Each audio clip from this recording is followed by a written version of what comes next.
Ma'am, just go, ma'am. Just go, please. Step outside. And I'm sorry, can I have your name and title? Raúl García. Step outside, please. What is your title? Don't worry about it. No, I do have to worry about it. Señor, usted que siga. Hi, Mr. Wadwani.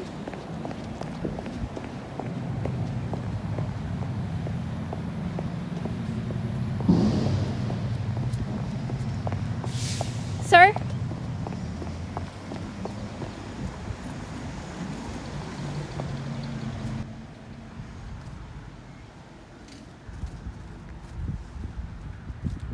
Cuando conduce por un puerto de entrada como este, las batallas entre un cartel contra policías estatales.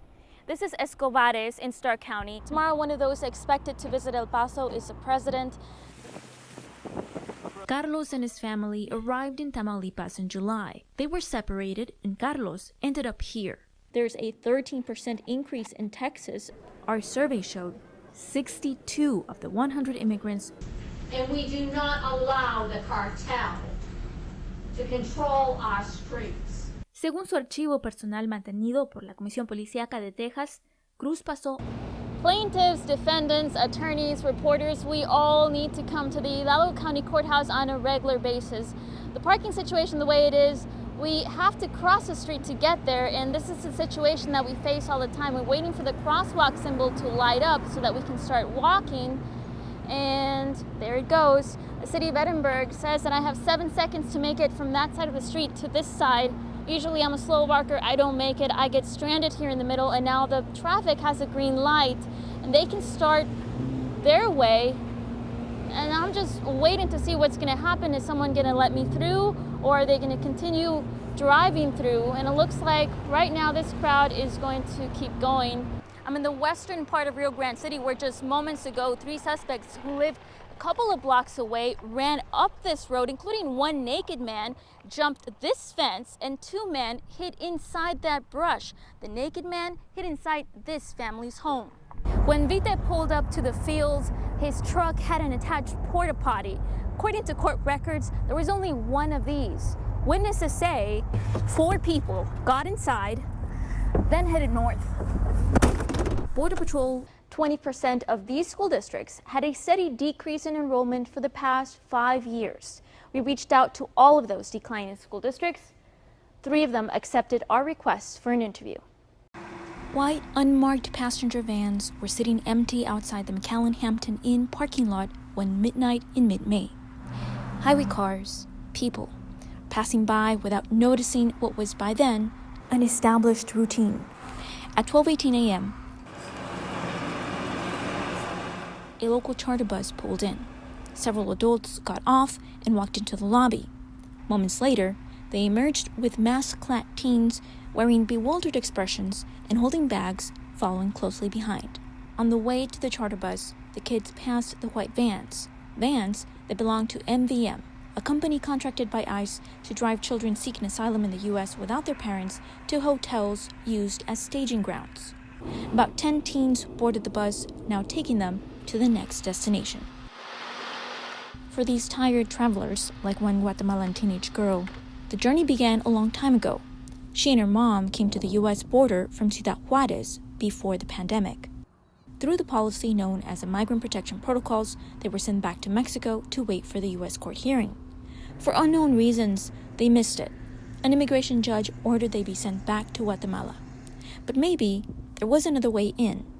The teen and the mother considered that typically children who come to the U.S. alone seeking asylum will have special protections. The government places them in Office of Refugee Resettlement shelters where a sponsor can claim them and take them out. That was the plan. The teen showed up in El Paso. She was placed in a shelter. Her siblings in the U.S. were waiting to take her. A judge didn't let that happen because of the deportation orders. ICE went for the girl and did something her El Paso attorney, Akeisha Solomon, had never seen. This is my first experience having a client to be picked up by ICE and then moved to a different city, and especially to be moved to a few different cities. The teen went to McAllen, leaving behind an incomplete asylum application in El Paso. It just needed her signature. Solomon connected with a local attorney from ProBar to take the document for the teen to sign. All I knew is that she was at a hotel in McAllen, The deportation officer was not willing to tell us what hotel she was at. North on 281 toward Edinburgh. In the early hours of May 15, it became clear the bus wasn't heading to an airport nearby. At 2 a.m., it reached Valfurias and took a right turn. An hour later, the low hum of the bus could be heard navigating through the small streets of Refugio, Texas. Dawn broke when it got to Houston. By 8 a.m., the bus crossed the state line into Louisiana. By noon, it pulled into the Alexandria Airport, about 580 miles from McAllen. Planes rolled onto the tarmac by the blue charter bus. Solomon learned of the new location. She connected with another attorney to file paperwork for her client in Louisiana to keep the girl from boarding the plane. In the Fifth Circuit of Louisiana, the request for a temporary restraining order to keep her here was denied. Hours went by at the airport. The planes were still grounded by 4 p.m. Migrants walked off the bus, boarded the plane, got off, and then went inside a nearby building. By 5 p.m., boarded the plane. This time, the wheels left the ground. As it flew above, making a U-turn in the air, the American dream drifted away beneath those aboard the aircraft. Solomon's client was not on this plane. Her trip wasn't over either. After leaving Louisiana, she was taken to San Antonio. There, she was put on a different plane and deported.